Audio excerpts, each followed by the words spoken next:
Today, the Chancellor, Jeremy Hunt, will deliver his budget for growth with a big offer on childcare. But it comes against a backdrop of strikes, inflation and a cost of living crisis. So, are there any reasons for optimism? This is a Politics Live special.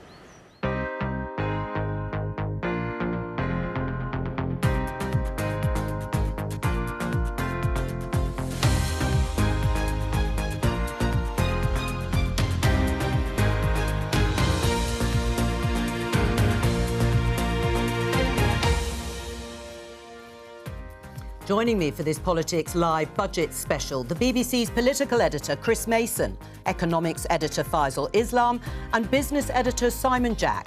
Today. When will things actually get better, Chancellor? A short while ago, Jeremy Hunt emerged from number 11, clutching his red box. He'll unveil his budget for growth at around 12:30. A big expansion of free childcare has been widely trailed as a way to get parents back to work. This leisure centre in the West Midlands has been awarded millions of pounds in levelling up cash. I'm here to talk to other local businesses to ask what they want from the Chancellor in today's budget. What do we want? Pay restoration! When do we want it? Now! Today's also a major strike day, with junior doctors, teachers and civil servants walking out over pay. But with economic forecasts offering a glimmer of hope, how much room for manoeuvre does the Chancellor have? And, of course, before the Chancellor stands up, there's Prime Minister's Questions, and we'll have live coverage of that at midday.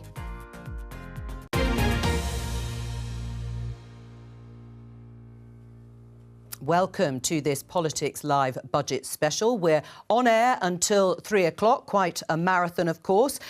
Jeremy Hunt, for him, the Chancellor, it's his first spring budget. It's his second big fiscal event, we call it, in the trade since he became Chancellor. He spent the autumn statement last year reversing pretty much every measure of Liz Truss and Kwasi Kwarteng's mini-budget last September, while increasing taxes to a 70-year high. Now, the budget is likely to be all about, from the government's perspective, stability and a plan to deliver on Rishi Sunak's priorities, halving inflation, getting debt down and getting the economy growing again. This, though, is against a backdrop of record inflation, sluggish growth and widespread strikes over pay. Jeremy Hunt will be resisting pressure from some in his party for tax cuts for now, anyway, despite the fact that the government will be borrowing, we expect, a little bit less than we thought. Much of the budget has been pre-announced or leaked. You've heard things on childcare, the energy price guarantee and now the pensions lifetime allowance being extended. But people are still very concerned about high energy bills, food prices and childcare costs. Let's take a look, a flavour of some of the front pages. The Mirror. Britain needs budget boost, crying out for help. The Guardian has this headline: Hunt's £4 billion childcare bid to get parents back to work. We'll be talking about that, of course, through the programme. And the Daily Express: Hunt's carrot and stick to get Britain growing. Well, hello to all the editors. Chris, can I start with you? Bearing in mind we do know quite a lot that's going to be in this budget.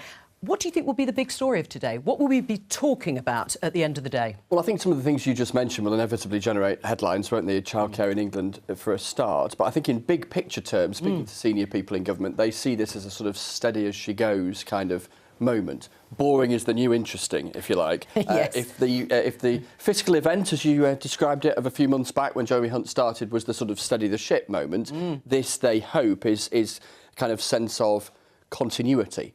Yes, they want to try and, get the economy going again. Yes, they want to draw more people back into work. Younger people with children, older people who might have dropped out of the workforce. But yeah, the big picture is one of that steady as she goes. Somebody described it to me the other day as a budget for the think tanks and the wonks. Ooh, in other words, that's going to get them poured over by those in this postcode who obsess about tweaks here and tweaks there, but not necessarily one that will be the kind of thing referred to generations later. Right, except, of course, the backdrop is very serious, the cost of living backdrop, and, as Chris has mentioned, trying to get the economy growing again. What do you think, for you, Faisal, could be the sort of big takeaway from today? I think it's interesting that implicitly there will be two big admissions from Jeremy Hunt today, which is on two policy areas. that Chris has just referred to, the size of the workforce, but also very poor record on business investment over the past 6 or 7 years. Those two things, they will admit, that have been going in the wrong direction. And he will see the test of today's statement that people perceive that there's a plan to deal with both of them. If both are dealt with, we will get not sluggish, flat growth, possible recession. We will get a growing economy, which is obviously good for everybody in terms of tax revenue and public services. And the interesting thing is we will get the first sort of homework being marked in the budget statement itself by the Office for Budget Responsibility. We will indeed, because that will be published alongside. On both those factors, yeah. Yes. And I don't think they're going to say, give 10 out of 10 for both things. No, work in progress, as you Let's said. see, but yeah. OK, I mean, business investment, that's obviously something that you're very interested in. But more generally across the piece, what will be, do you think, the story for businesses today? I think that you've talked about righting the ship, Chris, and I think that actually a couple of winds have been going in his direction over the last few months. Most notably, the cost of energy has come down very markedly. He spent tens of billions less than he thought he would on these energy subsidies. He's also got more tax to play with because as pay rates have gone up, not as high as inflation, but as pay rates have gone up and income tax thresholds have stayed the same, he's got higher tax receipts. But the big question you talk about, the two big impediments to growth are business investment and the size of the workforce. The problem he has is how are you going to persuade businesses to invest when you're whacking corporation tax up from 19 to 25% for most businesses come April? I expect him to try and address that question by saying, I will give you a budget that the more a business invests, the less tax it will pay. So businesses that do invest will be rewarded for doing that. So some tweaks to capital allowances, how much you're allowed to sink into the business, and knock that off your profit figure so your effective tax rate comes down. Rishi Sunak made much of his priorities that he has set out. Let's just remind people what they are. 5 promises. We will halve inflation, grow the economy, reduce debt, cut waiting lists and stop the boats. Those are the people's priorities. They are your government's priorities, and we will either have achieved them or not. Let's just have a look at one of them, economic growth. We've talked about it. Let's just show our viewers and our panellists, my colleagues here, this growth. Economic growth since the pandemic. Well, it's stark, isn't it, for the United Kingdom? You can see there the United States on 5.1%, and at the very bottom of the G7 countries, there in the red, minus 0.8%, nearly 1% lower than the start of the pandemic. They're coming from a very low base, aren't they? Yes, and often you get arguments about what's happened in a particular calendar year, and people on each side of the argument focus on the calendar year that suits them. So that sort of trend gives you what's happened since the end of 2019 on a quarterly basis, and it's an interesting and relevant comparison, and there are various reasons for that. Now, a lot of the world has faced kind of global rolling crises, one after the other, building on each other. And that's what critics to the government would say. Everyone's faced, the war in Ukraine, the pandemic. Why? Why is the UK at the bottom of the pile when it comes to that G7? So this is why I think that double admission that there is something different going on. The Bank of England Governor, Andrew Bailey, told me that on the workers, we do stand out. We're mark out versus the rest of the economy on the lack of getting back to full strength post-pandemic in terms of the workforce, but also, as Simon was saying, in terms of that business investment. And there are other things going on. Now, it's pretty clear, if you look at the trend, that business investment stalled over the past 6 or 7 years. Since the referendum, Brexit, the uncertainty around that had a role. Clearly, the pandemic had a role. Clearly, the energy crisis did. I think there's an admission privately that just generalised political instability have a role. Now, let me give you a fact on this. We just showed the pictures, didn't we? Fact, yes. Well, this is not one of my favourite facts. It's probably more of a Chris fact, to be honest. When he's holding that red briefcase up, I suddenly thought, when was the last time that actually happened? And you forget, we didn't actually have a proper budget. No, that's right. Actually, he's only the second of the past 5 chancellors that's got as far as holding up the red box. Yes, I mean, in less than 4 years. And that's definitely set the context. In fact, there he is, holding said red box. That's there with the Treasury team. I can't quite believe that much time has elapsed since that has actually happened. But there we are. We're back, if you like, to the way things once were and used to be. Too normal. About normality. So the past 5 chancellors, less than 4 years. The previous 5 chancellors before that, right, 26 years. Well, let's have a look while the Treasury team have been standing there, and of course Jeremy Hunt will be making his way over to the House of Commons. Let's have a look at inflation, because actually everybody has struggled and suffered with rising prices. Chris, we can see here it's come down a little bit, but it's still double-digit. It is still record high. That is another one of the priorities. Rishi Sunak says he wants to halve it by when, do we think? So, of those 5 priorities, 3 are economic, aren't they? One Yes. is the NHS and the other is small boats. I spent a lot of time talking about small boats in the last week or so. Quite a few of the economic ones, you know, plenty will say we're probably going to head in a particular direction, irrespective of anything the government chose to do. But that broader point that Faisal was talking about instability is worth ramming home, isn't it? Because we all have short memories, and Westminster has encouraged even shorter ones recently. And so there's lots of talk of stability. But, you know, they've only been around, haven't they, Rishi Sunak and Jeremy Hunt, for a matter of months. And before that period of intense instability. Of course, people would say successive Conservative governments, of course, they would like to distinguish themselves perhaps and from they, their of course, predecessors. on a human and personal level, will do a bit of that distinguishing. Yeah. But the bottom line politically for Jeremy Hunt, I'm going to be interviewing this afternoon, is that there's nowhere really for him to hide when you pin a record of Conservative government going back 13 years in his direction and then present some of the graphs that we've just been showing, and that clearly makes it difficult for any politician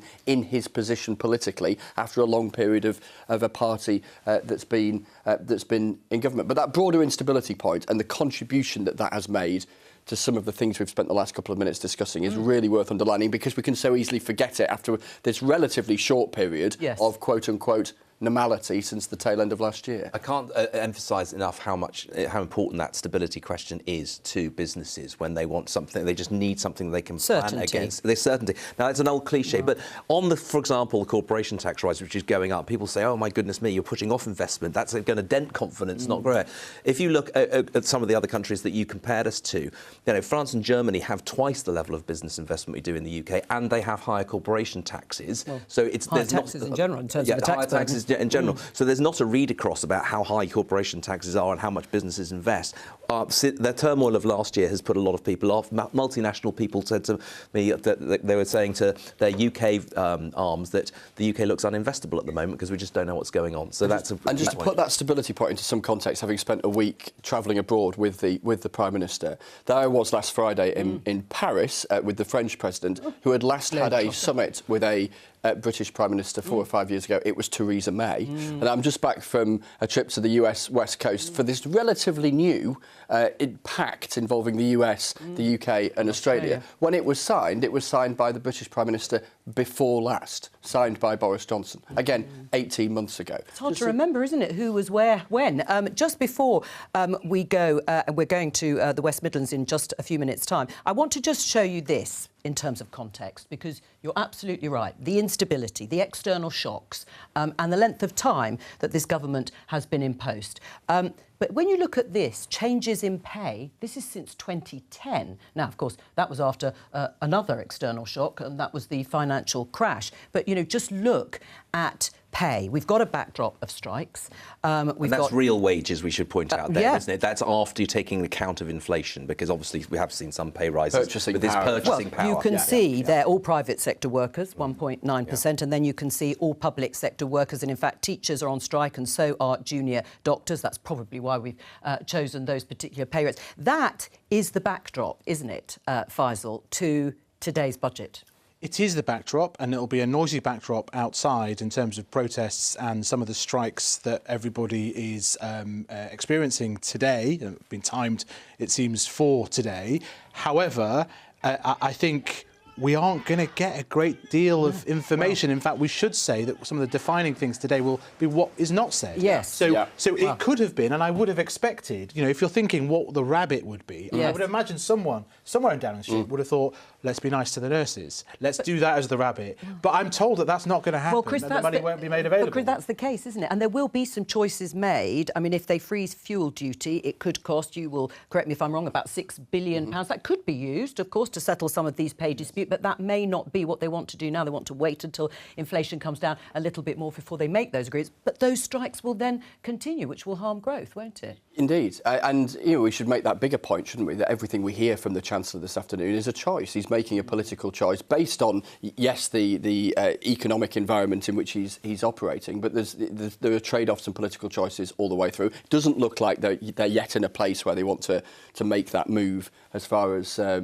resolving some of the strikes are concerned. That broadly speaking, they think that as far as industrial action is concerned, there is now movement that they would read as positive, that things are improving, that there are sectors that are willing to talk and to settle. But clearly, as is the experience for millions of people around the country today, here is us talking about this moment, this fiscal event in this postcode, and the reality for millions of people is lives disrupted today. I think, Joe, they have changed strategy quite considerably from the Johnson Truss era, where there was an attempt to kind of almost weaponise the union movement, maybe get some... there's definitely a get change, some stuff in Labour. It's changed. They do... I think they're in settlement the tone is mode. different, isn't it? Yes. And I think the feeling amongst cabinet ministers is that this is now on the pathway to be settled. That's absolutely right. Maybe not with the doctors and the 35% claim that we heard about yesterday. Well, those were... Doctors. No, I mean, people might argue that those are opening gambits, if you like. But as you say, you think they are actually in a mindset of wanting to sort this out. I mean, 3 days junior doctor I think they strike. sort of reset a trajectory almost as soon as Rishi Sunak became Prime Minister. I think we saw the first evidence of this at the turn of the year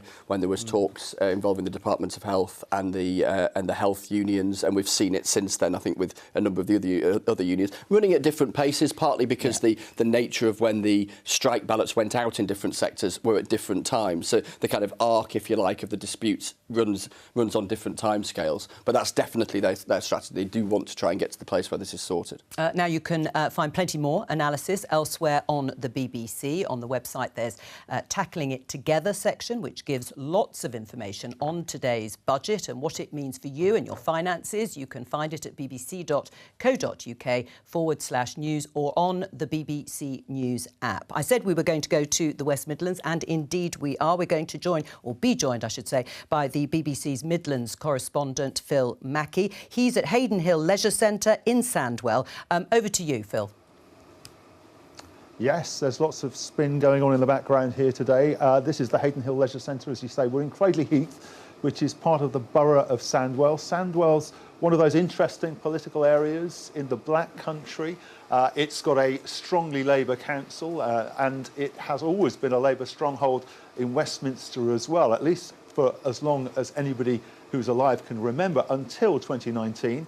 When the two West Bromwich seats were won by the Conservatives. That's West Bromwich West and East, previously Tom Watson's and Betty Boothroyd's constituency. It's an area that voted very strongly for Brexit in the referendum and will be one of those key battlegrounds whenever the next general election is. So whatever the Chancellor says today may have a significant impact on the party's fortunes when people get back to the ballot box, maybe sometime next year. Well, I've got a few guests with me to talk about what might be in the budget today and what they're hoping for. First of all, let me talk to Damien Coburn, who's the manager here. And Damien, we've arrived at a particularly difficult point for you because yesterday, part of the roof above the swimming pool fell in, which means it's out of operation at the moment. But you've also heard that there's some extra levelling up funds for Sandwell particularly, and also potentially some extra help for the heating costs of swimming pools. So what are you thinking about that? Yes, I mean, suddenly the news about the funding is most welcome to a brilliantly used and well-loved community leisure centre, nearly 47 years old. So we're really excited about the prospect of the government levelling up fund as a contributing factor to the regeneration of Hayden Hill Leisure Centre. And the extra money in terms of the cost of running swimming pools, because we've seen a lot closing down across the country. That's not something that you fear, but you do need that help. No, not with energy costs. Like all operators, we are certainly feeling the pinch, as we are at home, with regards to energy costs. And it's well documented there are a number of pools in the country that have closed as a direct result of that. But we are, again, most welcome of any support and direct funding for any help towards energy and running costs. And you've got a big membership here, 2,500, I think, 70 staff. One of the big things that we're expecting today is an announcement about additional childcare for people with children aged 1 and 2. If that comes true, what difference would that make to you as an employer and as somebody who runs a leisure centre? Yeah, certainly in terms of employment, it is a competitive market at the moment to recruit new staff, so any support for childcare would enable to reduce some of those barriers that are there in terms of recruiting staff. With regards to participation at the centre, that certainly would help in terms of aligning our programmes to allow people to exercise more freely if they do have further support for childcare, and we can tailor our programmes and what we deliver accordingly. So even though it's only £30 a month to be a member here, Yeah. it's still difficult for young parents to get the time off to come and enjoy your facilities, isn't it? Certainly, yes. OK, let's bring in Anne-Marie Simpson. Now, you own a gin company over in Sutton Coldfield, is that right? Yeah, and also a gin manufacturer so as well. As a manufacturer, a business owner, you've also got lots of staff as well. What are you hoping for in the budget today? I think the energy cost is the big one for us, for not just in terms of the business, but for seeing customers making decisions around, can they afford discretionary spend on hospitality? That's quite tricky when you've got very high energy costs. So I think across the board, hospitality would really benefit from some help on energy.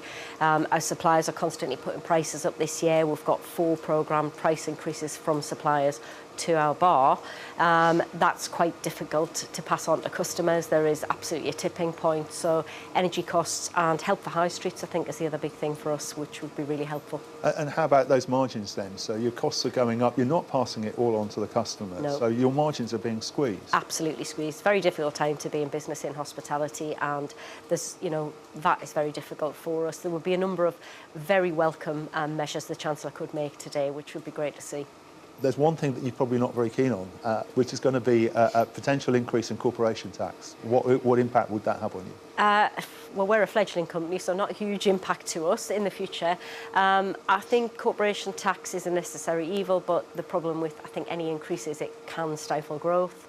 And I think any size company wants to be able to invest rather than pay a tax, with all due respect. So I think that will be a considered thing for all businesses, whether you grow or whether you actually pay the extra tax. Is very difficult, isn't it? Okay. Difficult, tricky decisions. And Ninda Johal, also here, you run the Business Influencer magazine. You're a Black Country man. You know the businesses around here. I guess corporation tax is a big deal for lots of those, particularly manufacturers around here. So I think a couple of things. Manufacturing is part of our DNA in the Black Country. So incentives to invest, what do they look like? How we encourage manufacturers to invest in machinery.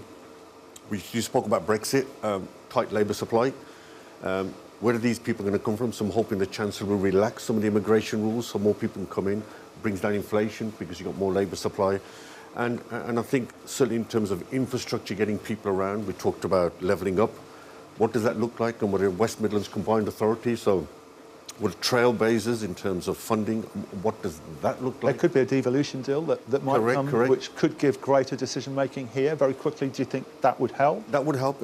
Again, in terms of corporation tax, if it's low tax based, then foreign direct investment will come to our country rather than anybody else's. So I'm looking for plenty of really incentives to re-energise the economy and SMEs, who are 95% of the business population. OK, well, thanks very much, Ninda, Anne-Marie, Craig as well. Thanks very sorry, Damien as well. It's been a busy morning. These poor people have been on these bikes for hours now, so we're going to give them a bit of a rest. We're all going to sit down and listen to what the Chancellor has to say, and we'll be back later on to give some reaction. Thank you very much. Well, yes, they must be exhausted there behind you, dutifully cycling or spinning, as you say, spinning away. Yeah, exactly.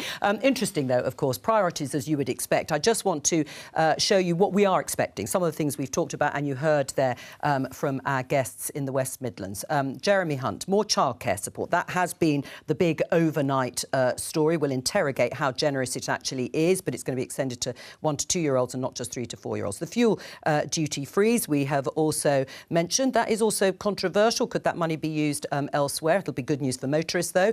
The energy price guarantee, again, that is going to be extended for 3 months, staying at £2,500, even though the price of wholesale gas is coming down. And this was a few days ago. The pensions lifetime allowance, I think, geared specifically at certain sectors like doctors, trying to get them back into work. They can save more into their pension pot. There are another few expected measures we can look at here. Defence spending, yes, £5 billion. That was something, Chris, actually, it was announced on your trip, wasn't it, to San Diego by the Prime Minister. Not as much as the Defence Secretary was like, but they never get as much as they want. Investment zones, we'll explain those a little later on, to be across the country with subsidies. Alcohol duty rise, let's see. We've just heard from our guest there in the West Midlands. And swimming pool funding, well, they were at a leisure centre and there is a specific specific bit there for funding for leisure centres and swimming pools. Faisal, I just want you to take us through this graph, because I mentioned at the very beginning that the numbers might be slightly better on borrowing. We can see here £177 billion. These are the forecasts from the Office for Budget Responsibility, who, of course, are going to be publishing their forecasts alongside today's budget. Are we expecting those to be better? So certainly in the first year, that'll be 20 to 30 billion better. That reflects, Simon was saying, fall in energy prices, the lower cost of the energy price guarantee, generally better economy, sort of flatter economy. So it's still a downturn, but it's not the deep recession that had been anticipated by both the Bank of England and the OBR. When we move on, it's a bit of a balancing act, actually. I think the initial set of forecasts will have said that they may have got worse in later years, that borrowing may have gone up a bit. What is constraining, a little bit techie this, but it's important, what is constraining the government is its self-imposed rule on debt, which is when you add up all of the annual borrowing, and it's that at the end. Well, I hear they're only just going to meet that by the skin of their teeth. Well, on the basis of that, Chris, self-imposed, we have to say, it's not. No, it's a choice as well. It is. They've chosen to do that, so they could blow that, of course. Well, they could change the rules. Yes, change the rules. Do stuff like that. But then those rules were quite important in the autumn period. And the reason that is important is because, Chris, politically, we think this is the back to work budget. We think this is all about trying to answer the questions on labour shortages that we've seen across so many industries, and the fact that there are people long-term sick, over 50s, that after the pandemic seem to have left the workforce. Are these measures that we've just heard, against the backdrop of the borrowing, is it going to work? In effect. Well, that's a big question, isn't it? And who knows is the honest answer. But ultimately, in the medium term, the political success or otherwise of this budget will be judged in answer to that question. Just to pick up one of the things that you mentioned there as a policy idea, there's a really intense political battle at the moment going on between the Conservatives and Labour on childcare in England. So really, and it's a fascinating battle because it's an area of policy that, you know, perhaps a generation ago just wouldn't have been in the sort of mainstream of political debate. And now it's the battleground, isn't it? It's certainly a battleground. So Bridget Phillipson, the Shadow Education Secretary, has been doing a lot of work in this field and setting out an element of Labour's vision for it. We see something of a response here, and we see it on some of the front pages this morning. Yes, there's the bigger, if you like, macroeconomic picture of encouraging people back to work who for now might feel that it's not in their economic interest to do so. But it's also an intensely political battle amongst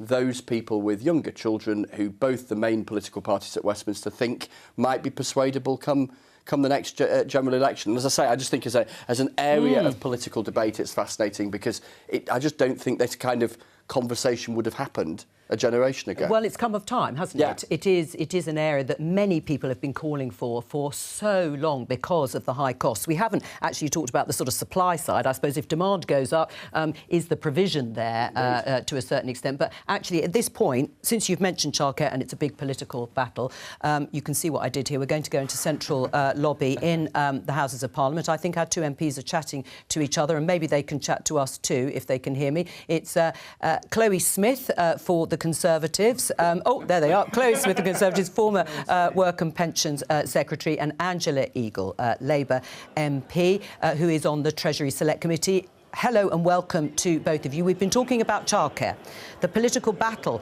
over childcare. Chloe, first of all, are you pleased? Do you welcome that this is, if you like, probably the centrepiece, certainly leaked overnight, that the government is going to make a far more generous offer? Yes, I do welcome that, and that's not just because I'm a working parent myself, it's because I know it from constituents to be a really important issue. I think for me it builds on the record of action that the Conservatives have on this point, for example, having introduced the 30 hours of free childcare.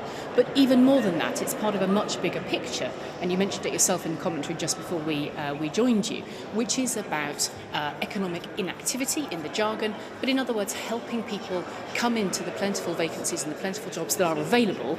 childcare is an important part of that puzzle. There's other actions as well. So I'm looking forward to hearing lots more about that in a minute from the Chancellor.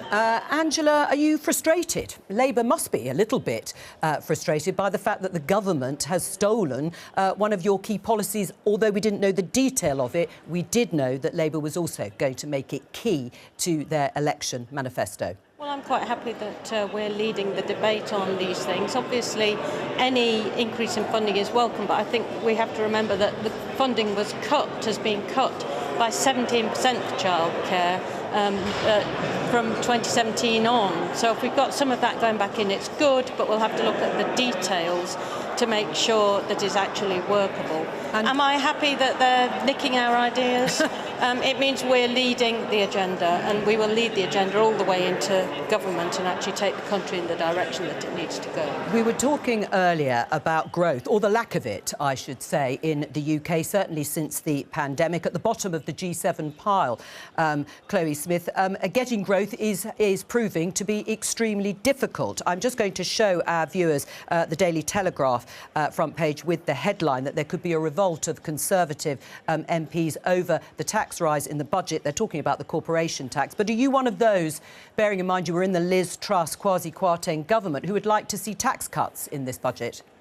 Well, first of all, I need to pick you up on the idea that we're bottom of the pile in the G7. Indeed, last year we were the fastest growing economy since the pandemic. Let's do it since the pandemic. We have not gone back to pre-pandemic levels. Now, we can trade on statistics, but let's just stick with mine for the moment. But I take your point. Are you going to be one of those asking for tax cuts or expecting tax cuts in this budget? No, I'm not, and that's because I think that's because I think there is a broader package going on here, and I think the golden thread that you see running through from previous Conservative administrations into this one is that desire for growth. But there are different ways that you achieve that. I was proud of what the principles that we set out, indeed in the cabinet in which I sat. But you then see the focus on that being maintained, and I think being delivered through the policies that I hope Jeremy will be announcing shortly, including these points about childcare, including these points about getting people back into work, because that's how you remove blocks that are operating in the economy. That's how you help small businesses to grow. All I can say is that Chloe is really easily satisfied. The government and the UK has dropped to the bottom of the growth table. We have essentially stagnated since 2016, and the levels of growth that we've been able to expect have halved since we had the last Labour government, and that means that had we got the same levels of growth as we had under the last Labour government, we would have a GDP that was 800 billion times bigger and have 300 billion more in tax receipts to retool our economy. So that is an utter failure. If she's satisfied with that, then her and her lot need to get out of the way and let us run the economy. Right, I mean, just to put that in context, you are absolutely right about the last Labour government, but since then we have had a large number of huge external shocks, including the banking crisis. We did have the EU referendum, we did have Brexit, we then had the pandemic, and then we've had the war in Ukraine. So it was slightly different context. That's all I'm doing. Brexit was self-inflicted. The war in Ukraine and the pandemic, everybody's had to be dealing with. So why alone out of the G7 are we the only ones that haven't recovered the size of our economy to pre-pandemic levels? We're the only ones, and the Bank of England doesn't expect that to recover until 2026. It's relative economic decline through self-inflicted policy mistakes, driven by ideological obsessions with things like sovereignty and Brexit, and an inability to run the economy properly because it doesn't accord with your neoliberal ideological obsessions. Well, Chloe's raising her eyebrows. Perhaps you'd like to respond to that. I mean, I was going to suggest that we didn't get into the mudslinging, but I mean, afraid Angela's just demonstrated it for herself perfectly well there. I think she doesn't get it in terms of Brexit and in terms of what the country asked the government to do. But the key point that you'll be hearing today, I think, from the Chancellor, and what I agree and I want to see him do, is to be halving inflation, reducing debt. By the way, the Labour Party has racked up, I think, £90 million of unfunded policies. That's a problem. Halving inflation, reducing debt and growing the economy. That's exactly what people do want us to be focusing on. Well, we haven't had any growth. We've had stagnation. We've got the biggest cost of living crisis we've had for 50 years. We've got the highest levels of tax burden that we've had for 70 years, and we've actually got a huge cost of living crisis, a productivity problem. If that's Conservative success, then let them get out of the way and let's have somebody, Labour governments, that can run an economy with some competence. Right, you'll be inheriting, of course, all of that in the way that you have set out if you win the next election. And Keir Starmer has very optimistically said that a Labour government, let's say the elections next year, would make the UK the fastest growing economy in the G7. How would you do that, Angela? Well, first of all, we'll admit that the government has a role to play in having an industrial strategy. We've had no industrial strategy whatsoever from this government, which means that organisations like British Volt have collapsed before they've been established. We're not tooled up at all to deal with the green transformation we need to meet net zero. We're not having our people trained properly so they can have high productivity jobs. But Keir Starmer says he doesn't want to put up taxes to raise money for perhaps public services down the line. So how would you do it? How would you get that growth? We already have the largest tax burden since for 70 years. What we've got to do is use the capacity of government to encourage and lead our businesses to invest in the new industries of the future. Yes. We're told that there's going to be a green reset in this budget, which will be $1 billion a year. The US have just put aside $400 billion in subsidies to deal with that, and the EU are going to respond. We will be left behind in the slow lane again if we don't have a more ambitious government industrial policy. Let me put that to Chloe. I mean, does this need to be more ambitious, this budget? We've talked about the narrative from Rishi Sunak and Jeremy Hunt, Chloe Smith, about steadying the ship, stability, some certainty. But when you listen to what Angela has said about the scale of the sorts of investments that you are getting in the United States, does this need to be more ambitious in this budget? I'm afraid that what's just been set out there from the Labour Party just isn't, I think, at all inspiring to me. And I look forward to hearing what the Chancellor's got to say, where I think he will be setting out the right level of ambition. And critically for me, he'll be doing that with people in mind. And this is why the focus on helping people into jobs is so important. Because what we see there is a need both on the side of British companies who want to be able to recruit more people and therefore to be able to grow, and people who are looking for work, and people who need support in some cases to go into those jobs. That's, for me, where the real ambition is here. There's a massive contribution that can be made by today's budget. I'm confident that Jeremy is looking at the right things, and I think from there you will see progress that people can hold the Conservatives to account for doing. Chloe Smith, Angela Eagle, thank you very much. As always, it's getting busy there behind you. I will let you take your places in the House of Commons chamber. I don't know if we can go in there to have a look because it's filling up ahead of Prime Minister's questions. That's the choreography on Budget Day. We will have that as usual. It's usually a slightly more sedate Prime Minister's questions, perhaps compared to last week's rather feisty session. And then the Speaker will change over to the Deputy Speaker of the House of Commons, and we will have the budget statement from Jeremy Hunt and Keir Starmer answering for the Labour Party. And as there are these changes going on through the programme, we have one ourselves. Chris Mason has left to also take his place over in the House, and we are very pleased to have Nick Eardley, Chief Political Correspondent, who usually joins us after Prime Minister's questions. Simon, listening to the MPs, they're particularly on the industrial strategy. What did you make of it?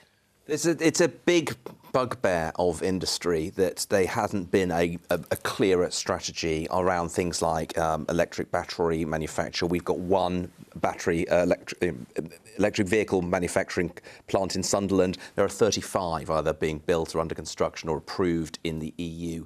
I do expect to hear a bit about levelling up and sort of investment zones. You might get a dozen investment zones, but back with tens of millions of pounds. And I think the really important point that was made there by the MPs is the hundreds of billions which are being offered in the US, and the EU's about to respond to that.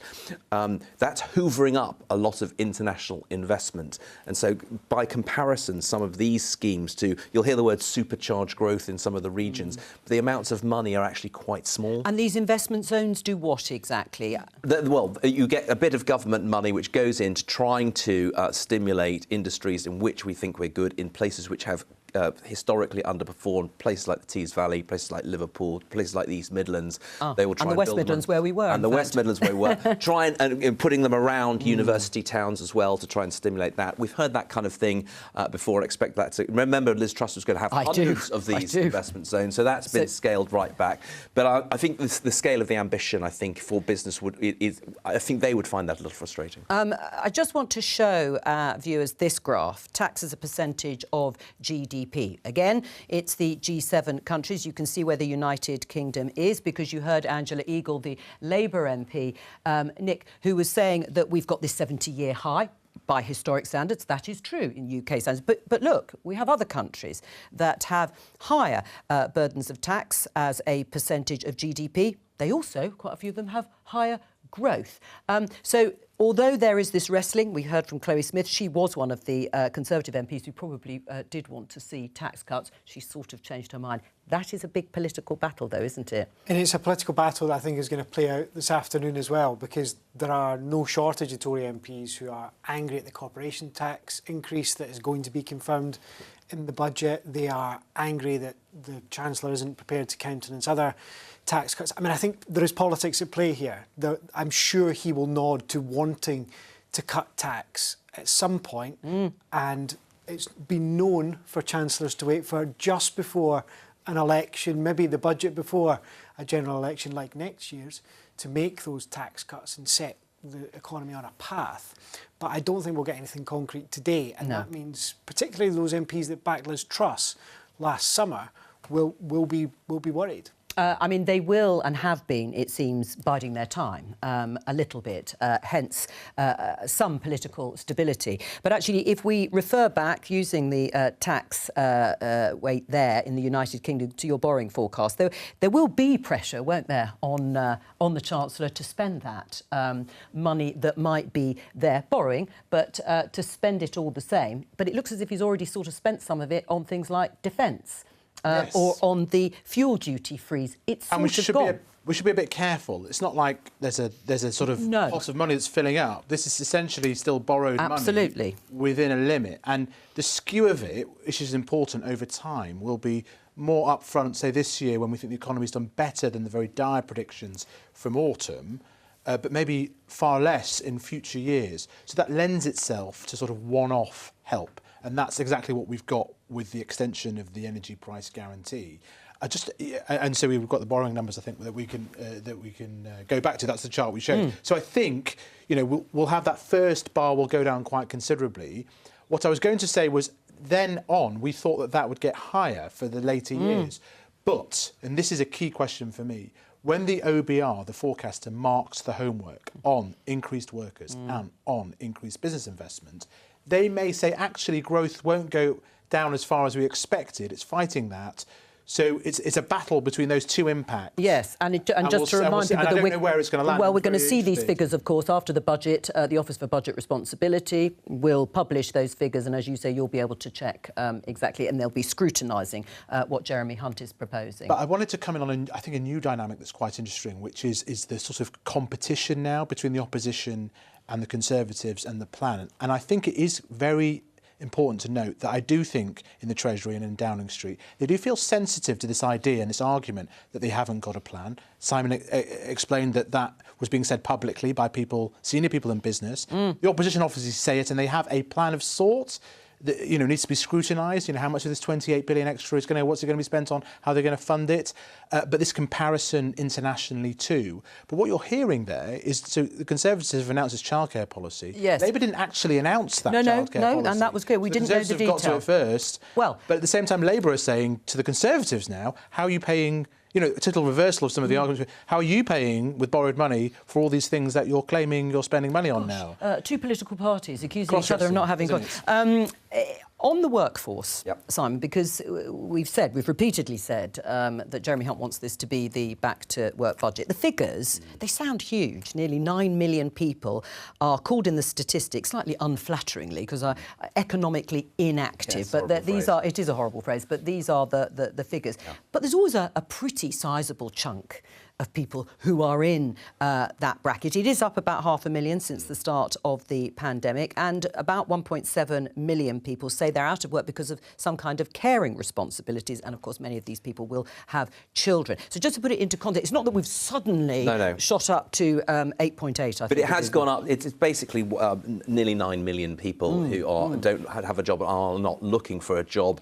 The most of those are in the 50 to 64 category. About half of them say they are long-term sick, and half say they've just retired. They've decided to get out of the workforce. That was precisely the reason for the pension reforms that we are expecting to be in the budget. Yes, how important are these? This lifetime allowance is going up from what, just over £1 million to 1.8. That's a big jump. It's a big jump, and also I think actually more relevant is the £40,000 per year you're allowed to sock away into your pension. It's going up to 60,000. We think that's quite a big move because, but this is very, very targeted at senior doctors and people in those kind of public sector roles. They were just saying it's just not worth me carrying going on because I'm getting whacked with taxes when every year I'm earning, I'm getting taxed on the stuff that I'm putting in there. The biggest impediment to growth for many people is the labour force, as you say. At the moment, we have building projects which are not going ahead because they can't find the people to do the work. We have the younger hospitality businesses who are saying, I'm going to close on Monday and Tuesday because I can't find the workers. That's an impediment to growth. That's what he's trying to fix. I'm just going to interject because we've seen Rishi Sunak and Jeremy Hunt taking their seats in the House of Commons. The House of Commons Speaker, Sir Lindsay Hoyle, is on his feet making an announcement, but we might be going into the chamber for Prime Minister's questions. Thank you, Mr. Speaker. Question number one. Prime Minister. Mr. Speaker, since I was at this dispatch box a week ago, the government has been delivering for the British people. At the UK-France summit, we signed a new illegal immigration deal to protect our borders. Over the weekend, we facilitated the sale of Silicon Valley Bank at no cost to the taxpayer. And we have launched a submarine partnership with Australia and the US, launched our integrated review and boosted our defence budget. Mr. Speaker, this morning I had meetings with ministerial colleagues and others. In addition to my duties in this House, I shall have further such meetings later today. Jess Phillips. Thank you, Mr. Speaker. I've worked for years with women brought here illegally as sex slaves, raped by 30 men a day. Last week, the Prime Minister tweeted that these victims would be denied access to support from our modern slavery system. A tweet that traffickers will hold up to these women and say, see, no one will help you. Before the Prime Minister parrots his prepared answer about increases in the number of people accessing our modern slavery system, let me educate him and everyone else in this House that the biggest increase in the last 10 years has been from the huge increase in British adults and children trafficked for sex and crime within Britain. Not a number they should be proud of. How exactly will I help the next woman I meet brought here illegally from being repeatedly raped if she, as he tweeted, is denied access from our modern slaves? Mr. Speaker, just to correct the Honourable Lady, it is actually now a minority of people in our modern slavery referral system that are from the UK. That was not the intention of the legislation when it was introduced. We have a proud record of supporting victims of modern slavery. And thousands of victims are supported every year here in the UK, and that will not change as we grip illegal immigration. Danny Kruger.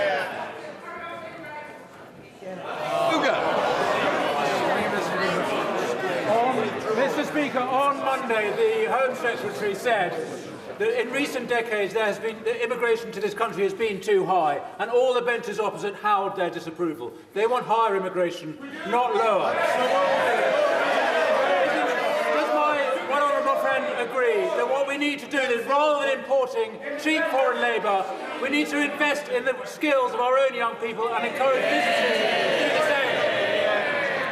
Well, Mr. Speaker, my honourable friend is right that we do need to encourage long-term investment in the domestic workforce. We'll hear more from this in the Chancellor later this afternoon, but the Department for Work and Pensions is directing support at sectors with labour shortages like construction and social care, and our new skills boot camps are part of a dramatic rebooting of our skills system to support workers to get the skills that they need. We now come to the Leader of the Opposition, Keir Starmer. Thank you, Mr. Speaker. Last summer, the Prime Minister claimed he wanted to protect free speech and put a stop to no platforming. So how concerned was he by last week's campaign by Tory MPs to cancel a broadcaster?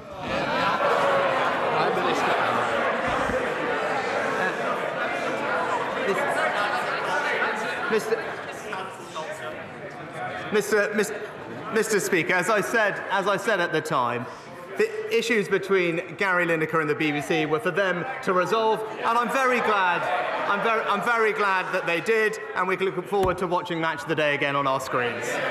Keir Starmer. Mr. Speaker, the sight of them howling with rage over a tweet, signing greening letters in their dozens, desperately trying to cancel a football highlights show, that should have been laughable. Instead, it led to a farcical weekend, with the national broadcast being accused of dancing to the government's tune by its own employees. Rather than blame everyone else, why doesn't he take some responsibility, stand up to his snowflake MPs waging war on free speech?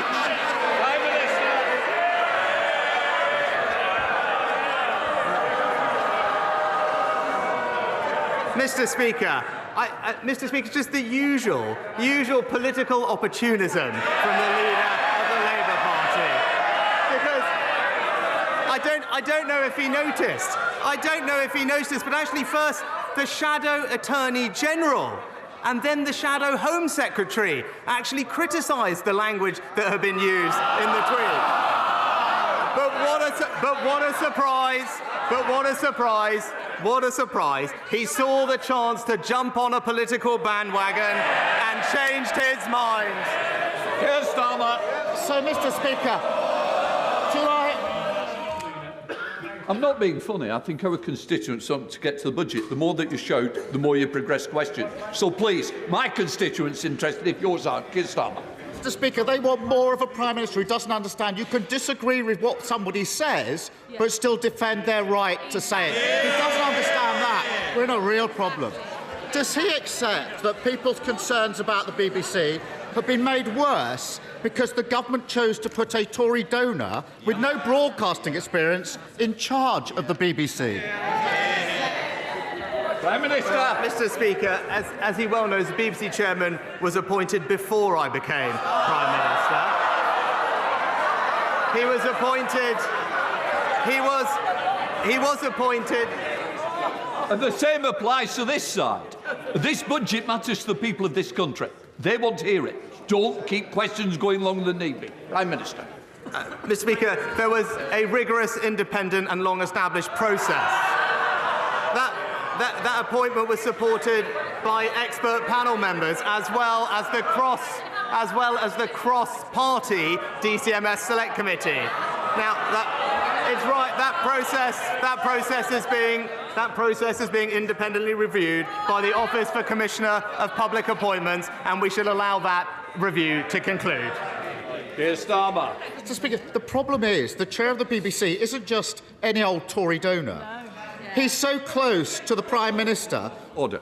Mr. Fabricant, I want you to be in for the budget. Cup of teas don't want to come that early. Mr. Speaker, he's no ordinary Tory donor. He's so close to the Prime Minister, he's been described as his mentor. He helped arrange an £800,000 credit line for the former Prime Minister, a minor detail he forgot to tell the Select Committee, which scrutinised his appointment. Does the Prime Minister think that his friend's position is still tenable? Prime Minister. Well, Mr. Speaker, as I've just said, the Independent Office for Commissioner of Public Appointments is reviewing what was a rigorous, independent process to appoint the chairman. Instead of prejudging and preempting that review, we should let it conclude and wait for the outcome. That is the right way to do things, and that's what the government will do. Keir Starmer. Mr. Speaker, when people with links to the Tory party somehow find themselves in senior positions at the BBC, it's important that their impartiality is seen to be beyond reproach.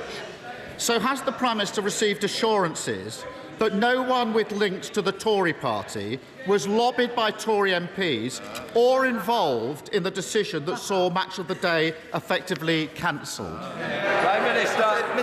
Mr. Speaker, as I said, these are matters. These are matters for the BBC to resolve. And it's right. It's right that the BBC, as an important institution, takes its obligations to impartiality seriously. Right? I care about the integrity and impartiality of our institutions, the BBC, but also the civil service, Mr. Speaker. And it's right that those processes carry on properly. But what I would say to him on this matter, there is an independent review. It's right that that process concludes, and he would, I would hope, respect that process.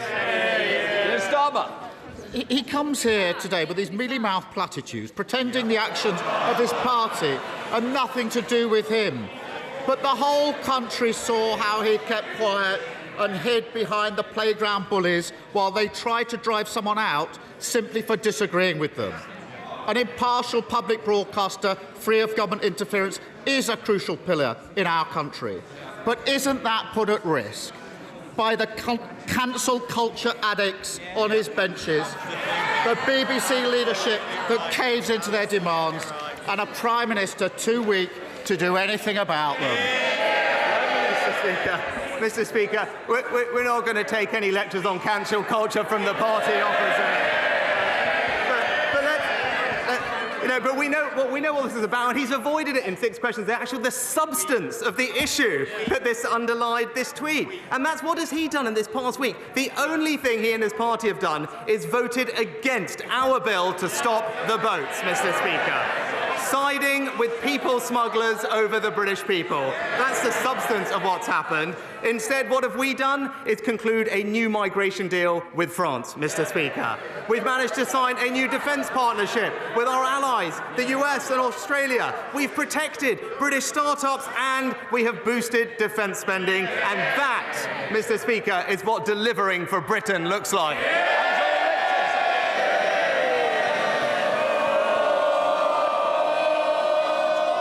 Can I just say to you, the biggest day in the House, and you want to carry on cheering? I'll tell you what, I'll be quiet. Because there is plenty of rumours I've mentioned in the tea room for all sides. So let me say, Angela Richardson wants to get on with the questions. Angela.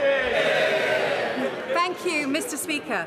For decades, Surrey Research Park in Guildford has been home to our pioneering space sector, with Surrey Satellite Technology Limited and now Surrey Space Centre's spacecraft project, which recently received £300,000 to train and recruit dedicated space engineers and create facilities to trial space-related technology. Will my right honourable friend join with me in welcoming this investment? And when his diary allows, will he come and visit Guildford to celebrate successful local innovation and job creation? Well, I can reassure my honourable friend that we are continuing to invest in the UK's thriving space sector, including in her constituency, a new £6.5 million scheme to support high-impact projects. Space South Central, as she knows, is already the leading regional space cluster in the UK. There's more investment coming, and I look forward to either visiting myself or the Minister of State for Science, Innovation and Technology to make sure that her companies get the recognition they deserve. SNP leader Stephen Flynn. Mr. Speaker, on Monday, as households in Scotland were awakening to freezing temperatures, they were met with the news that the electricity grid had been upgraded in order to meet the power demands of the Prime Minister's new swimming pool. So may I ask him, was it whilst he was taking a leisurely dip that he decided to leave households drowning in their energy bills? Prime Minister. Mr. Speaker, thanks to the actions of this government, what we have provided is over £1,300 to help families with their energy bills over the last year. Now, I won't want to preempt what the Chancellor is going to say later, but this is a government that is committed to continuing to help people with the cost of living, and that's what you'll hear later on. Stephen Flynn.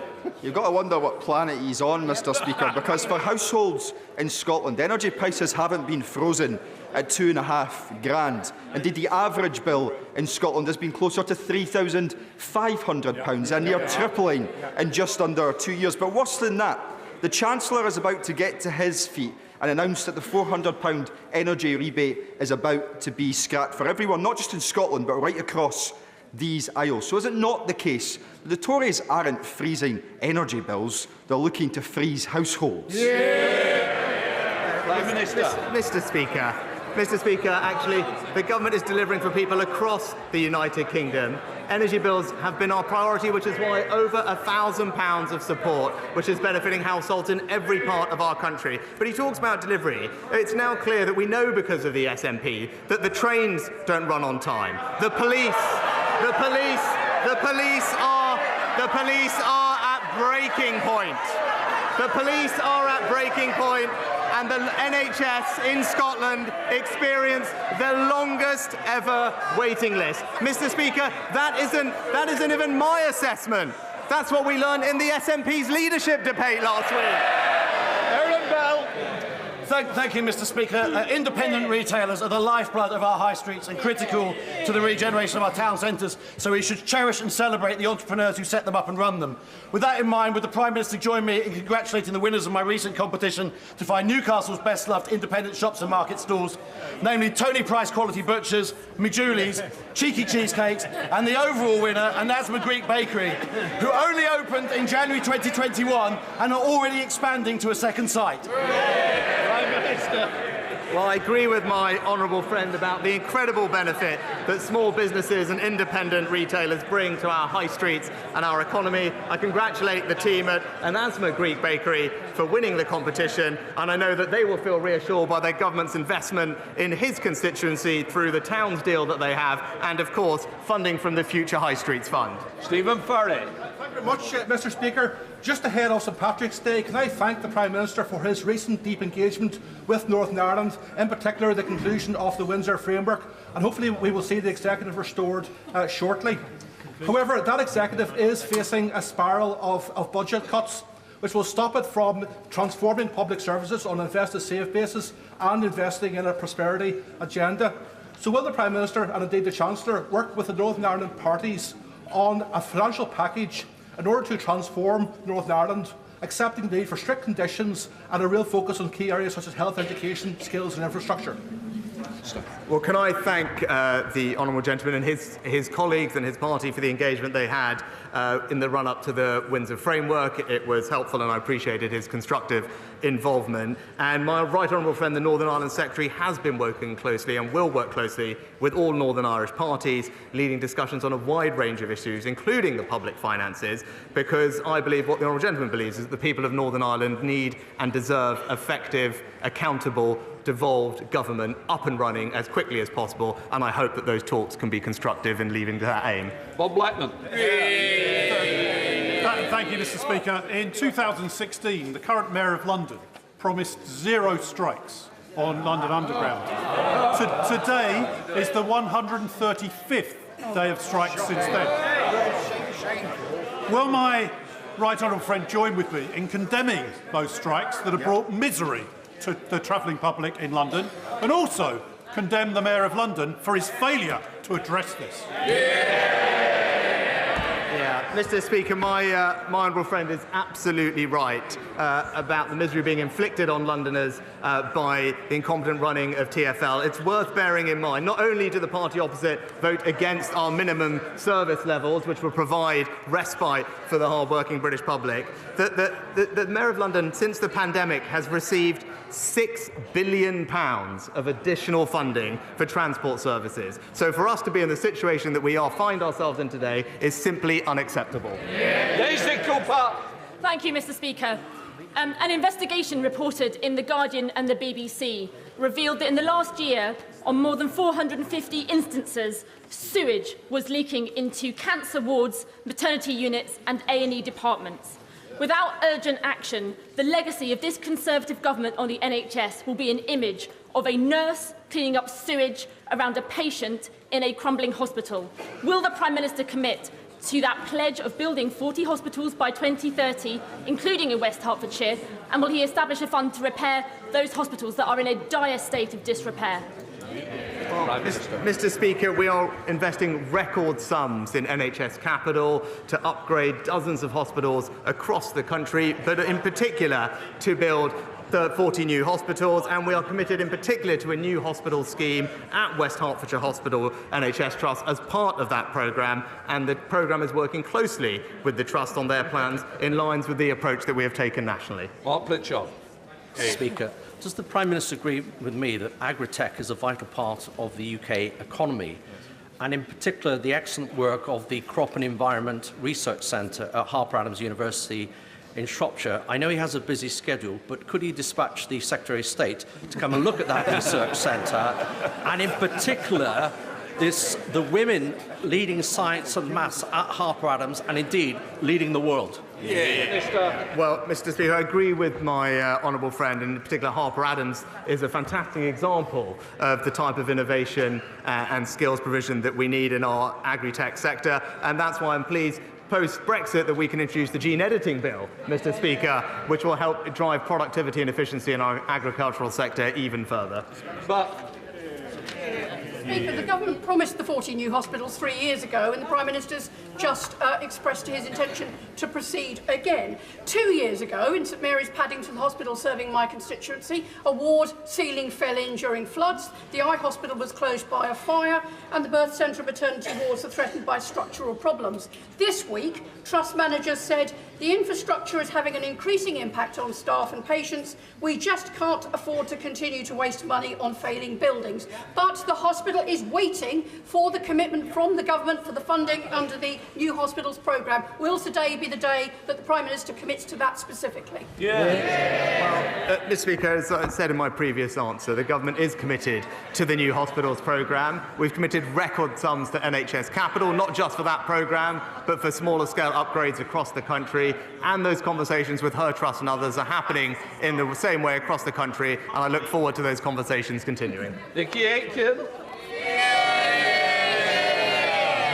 Mr. Speaker, governments at all levels, national and local, should always strive to deliver value for money for the taxpayer, particularly in a cost of living crisis. Therefore, does the Prime Minister share my astonishment that my local Labour-led Westminster Council voted last week to raise council tax by 2%, council tenants' rents by 7%, and increase allowances for its senior councillors by up to a staggering 45%.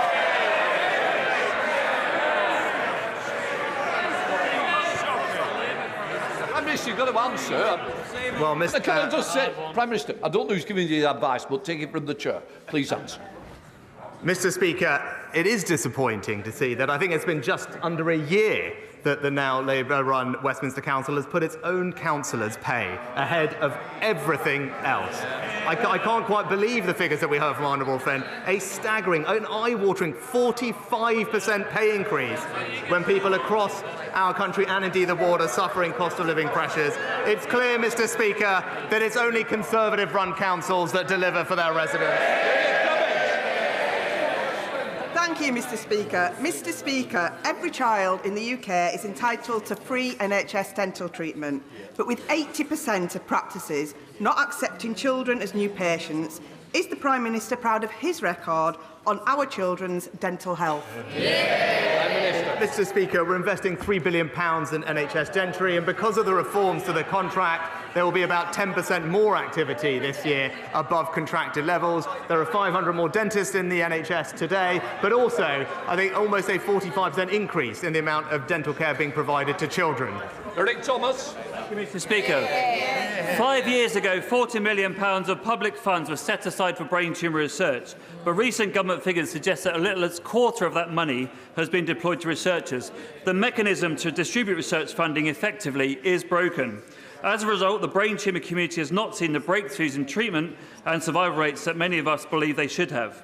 Does my friend the Prime Minister agree with me that a unique, complex disease needs a unique response? And in what is Brain Tumour Awareness Month, Will he make brain cancer a critical research priority across all cancers?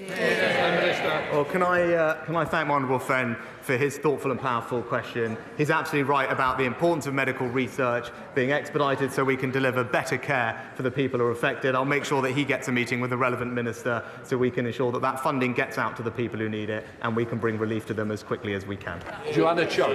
Thank you, Mr. Speaker. With the encouragement of the British government, female prosecutors and female judges in Afghanistan stood up for the rule of law and for a more inclusive and equal nation. Those left behind are in mortal danger.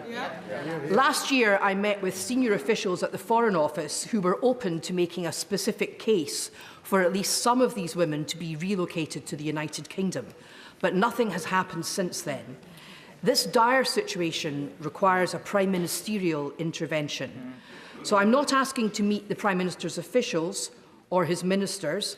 I'm asking him directly, will he meet with me to see what we can do for these women? Prime Minister. I'm very happy to meet with the Honourable Lady, and she will know that we take our obligations to those who helped and served in Afghanistan extremely seriously, both through the ARAP scheme and the ACRS scheme. We have already brought 20,000 refugees from Afghanistan to the UK. We've worked closely with the UNHCR and others on those legal routes, but I'd be happy to meet with her to ensure that we're targeting our compassion, our generosity on the people who most need it and not those who are coming here illegally.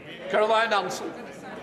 Mr. Speaker, at the height of the pandemic, centre-assessed grades allowed our young people to move forward with their lives. Lara, my very brave young constituent, is now battling cancer and will not sit the GCSE exams she has worked so hard for and could be left with only a certificate of recognition. In exceptional circumstances such as these, why can't the same principle apply?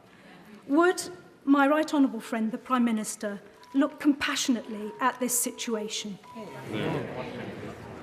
Prime Minister. Start by sending my best wishes to Lara and thanking my honourable friend for raising her case in Parliament. Of course, it's incredibly upsetting and challenging for children and young people to be diagnosed with a serious illness, and especially so close to their exams. Now, there are allowances that are made, and in the first instance, students will speak to their school or their college to make those reasonable adjustments, but I'll be happy to make sure that we work with my honourable friend to find a resolution in Lara's case.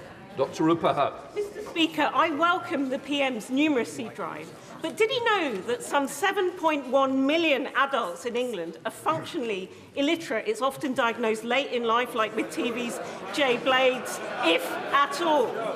So would he thank the entirely voluntary Read Easy, who are turning this round at just £250 cost per new reader, and commit to a national strategy for eradicating this problem that's costing our economy $25 billion a year in lost competitiveness? Well, Mr. Speaker, I agree with the Honourable Lady. Literacy and numeracy are critical for adults to be able to participate both in society and the economy. I'm happy to praise Read Easy for the work that they do. I look forward to learning more about them. But the best way to solve this problem is to ensure that our young children get the reading skills and training and education that they need. And I'm so pleased that because of the reforms introduced by this previous Conservative governments, particularly with phonics, we have now marched up the international league table and have some of the best results for reading that we've seen in a very long time. Richard Fuller. Thank you, Mr. Speaker. More than a quarter of the economic output of this country is in sectors overseen by some of our major regulators, such as Ofwat and Ofgem. But historically, there's been very little in the way of oversight to say whether they're doing a good job or a bad job, whether they're achieving international best practice or not. So can the Prime Minister look to see what he can do to address this historical oversight and enable regulators to play their part in ensuring economic growth? Well, Mr. Speaker, as always, my honourable friend makes a very thoughtful point, and he's absolutely right about the importance of our regulators in driving growth, competitive investment in our economy. I know the Chancellor will have something to say on this later on, but he should rest assured that we will keep at it to make sure that there is accountability and oversight of our regulators. We all want to see more growth in our economy, and they need to play their part in delivering it. Reb Stringer. Mr. Speaker, 20 years after defeat in the Second World War, the first Japanese bullet train travelled the 300 miles from Tokyo to Osaka at 200 miles an hour. Isn't it a measure of the government's incompetence, lack of commitment to the regions, lack of commitment to infrastructure, that it is now expected that 24 years after a Conservative Transport Secretary announced that HS2 would happen, that Birmingham, Manchester and London will not be linked by that time? Mr. Speaker, we're actually delivering the biggest rail investment. Mr. Speaker, the biggest rail investment since the Victorian era. I'll just gently point out to the honourable gentleman, compared to when Labour were last in office, the investment going into the north is 30% higher every single year under this Conservative government. We are delivering for communities across the north with more trains, more buses, more stations and more roads, because a Conservative government doesn't just talk about it, it gets on and delivers it. Sir Robert Neal. Thank you, Mr. Speaker. I hope very much that later today we'll hear news of help for motorists and small businesses. But for motorists and small businesses in Bromley and the rest of Outer London, they're going to be hard hit later this year by the Mayor of London's stealth tax in the form of an ultra-low emission charge. Cost money and jobs. Isn't it time to revisit the Local Government Act and revise it so that such charges can only be imposed on London boroughs with the consent of the boroughs themselves? Well, Mr. Speaker, my honourable friend makes an excellent point, and it's right that the Mayor of London should listen to the voices of commuters, of families and of small businesses as he inflicts his damaging tax on them. This government will always be on the side of those people, and this budget will deliver for them too. And completes Prime Minister's questions. The end of this session of PMQs, finishing on time, of course, because we're expecting Jeremy Hunt, the Chancellor, to stand up shortly. There is a brief swapping over of personnel. You can see there that Sir Lindsay Hoyle has left and Dame Eleanor Lang, the Deputy Speaker, is standing up.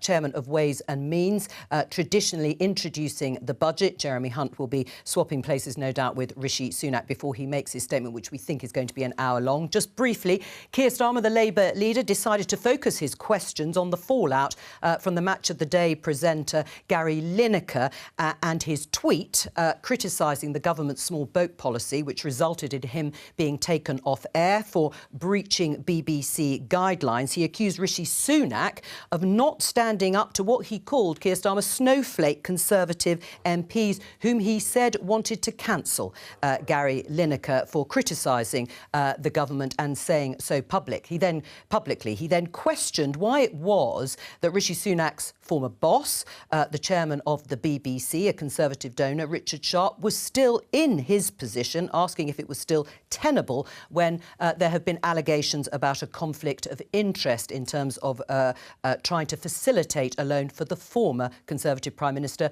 Boris Johnson. That was PMQs. Let's have the statement from Jeremy Hunt.